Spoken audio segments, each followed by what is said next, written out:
দিনে চলছে south Africa বনাম ভারতের ম্যাচে।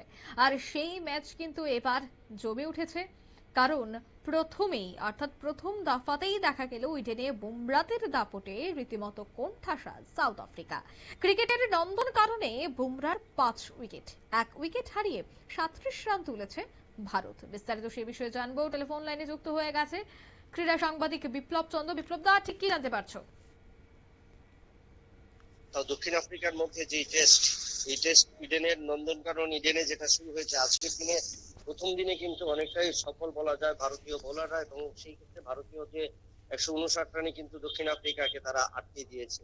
এবং এই পরিস্থিতিতে ভারতীয় দল ইডেনের যে পারফরমেন্স করেছে বোলাররা, সেক্ষেত্রে জসপ্রীত বুমরার ৫ উইকেট কিন্তু অনেকটাই বলা যায় যে খুব ছন্দি রয়েছে বোলাররা। কিন্তু দিনের শুরুতে যখন ভারতীয় দল টসে জয়লাভ করার আগে উইকেটে এসেছিল, তখন কিন্তু তারা বোলিং উইকেট পাবে কিনা সেই বিষয়ে কিন্তু তাদেরকে কোনো কিছু বলা হয়নি।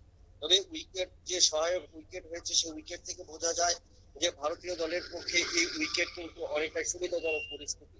তবে দ্বিতীয় দিন ভারত এই উইকেটের চরিত্র কতটা থাকবে এবং ভারতীয় ব্যাটসম্যানরা কতটুকু নিজেদের তুলে ধরতে পারবে, সেটা কিন্তু এখন বড় প্রশ্ন ছিল।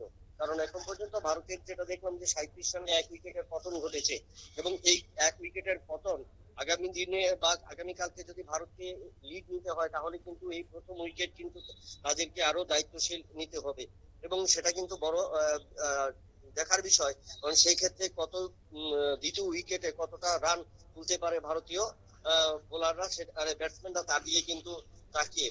কারণ যশস্বী জয়সওয়াল পেভিলিয়নে ফিরলেও কিন্তু KL রাহুল এবং ওয়াশিংটন সুন্দর এই মুহূর্তে উইকেটে রয়েছে, এবং তাদের উপর নির্ভর করবে যদি একটা বড় রানের লক্ষ্য তৈরি করতে পারে, তাহলে কিন্তু ভারতীয় দলের পক্ষে সুবিধা হবে। এই ৬ বছর পর ইডেনের উইকেটে যে ভারত এবং দক্ষিণ আফ্রিকার টেস্ট শুরু হয়েছে। অঙ্কিতা। একদমই ধন্যবাদ। অর্থাৎ এখন দেখার বিষয় যে ভারতীয় দল তাদের ব্যাটে কতটা রান সংগ্রহ করতে পারে, কারণ একদিকে যখন বুমরাদের বলের দাপটে রীতিমতো কোণঠাসা হয়েছে প্রতিপক্ষ, সেক্ষেত্রে এবার নিজেদেরকে জয়ের কাছে টেনে নিয়ে যেতে হলে কিন্তু ইন্ডিয়াকেও ভালো ব্যাটিং করতে হবে। তাই দেখার বিষয় যে ভারত কতটা রান সংগ্রহ করতে পারে। নিয়ে নিচ্ছি ছোট্ট একটি বিজ্ঞাপন বিরতি, সঙ্গে থাকুন।